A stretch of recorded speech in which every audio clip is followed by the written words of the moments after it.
शिखा पनीपरिया चोपारू तरल सार प्रस्तुति पनीपरिया चोपारू आम तरल सार बा लिक्विड मैन्योर बहुत बढ़िया ढंग से प्रिपेयर कर घरे जो पनीपरिया डेली आमर पनिकी मूल बाहर कटाकटी करके पनीपरिया चोपा ताको आम प्रथम संग्रह करवा आम पनीपरिया चोपा सब घर जहाँ बाहर ताको आम एमती सब बंधाकोबीर पत्र है बैगण मुंडी है कि जहाँ आपंकर पनीपरिया चोपा अच्छी ताको आम संग्रह कर फिंगी दिखती कि आम एकाठी रखा आउ तरल सार प्रस्तुत करने मुख्य जिनस आमको गोटे माटी हाँडी बा कुड़ुआ बा जेकोसी जिन गोटे दरकार माटी हाँडी बा कुड़ुआ दरकार गोटे बड़ कथा हूँ माटी हाँडी बा कुड़ुआटे आम नवा आकू नहीं आम कौन करवा ना ता तले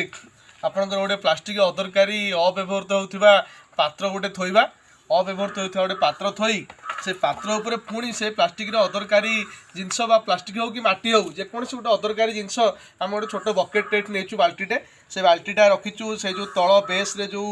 पात्र थुआई से पात्र उपर आम बाल्टीटा रखीचु यार उपर आम जो माटी हाँडी बा कुड़ुआटा को रखीचु ये माटी हाँडी आ कुड़ुआ बड़ कथा हूँ माटी हाँडी कुड़ुआ तले आपण दारे टिके गोटे छोट कणाटे करार अच्छी छोट कणाटा करिकी ताकू आम बाल्टी बा बकेट उपर आम ताकू रखिले बा आपन ता तले माटी हाँडी भी दे पारिबे रखिकी यही कुड़ुआरे आम कौन करवा ना सब पनीपरिया चोपा तक अव्यवहृत चोपा तक नियमित व्यवधान पकई चलवा आ 7 दिन 8 दिन परठू से जो छोट कणाटा करिचे ये सब पचिकी डिकम्पोज होगी से तरल सार धीरे धीरे पूरा महू जमी कलर तरल सार धीरे धीरे ये तल पात्र में प्लास्टिक बकेट हो माटी हाँडी हो तल पात्र संगृत हो चलो संगृत हो चलो आसना आम देखा केमती तरल सार संगृत होती आम केमती संग्रह करवा तो प्रथम मुझे काढ़ीदेली आम एटा कलुणी पाखापाखि 20-25 दिन हम आम एटा कलुणी आउे आम डेली पनीपरिया चोपा पकाउछंती बर्तमान ये आप देखु ये सब तरल सार प्रस्तुत होगी अच्छी पूरा चा बा महू कलर बा आपन कहबे पूरा एटा पूरा तरल सार बा लिक्विड मैन्योर याकू आम बर्तमान संग्रह करवा आदि संग्रह करवा ताकू संग्रह कर बटल रे रखिपर बटल रखिकी ताकू आम 1 लिटर पानी रे आम गोटे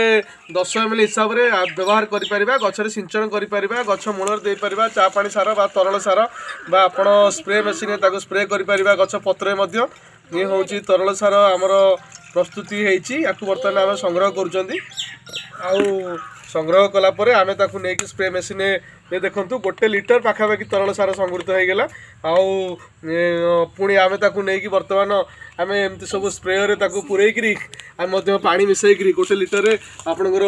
10 ରୁ 20 ml मिसेकरी आम प्रयोग कर बढ़िया ये कम देव गच को फर्टिलिटी बढ़ेब पत्र ग्रोथ बढ़ेब पुणी एगेन आम जो प्रस्तुति प्रणाली आपको आउ थे कहीदे आप तले गोटे अव्यवहृत पात्रटे रखिले तापर माटी पात्र कि गोटे बाल्टीटे आम रखिले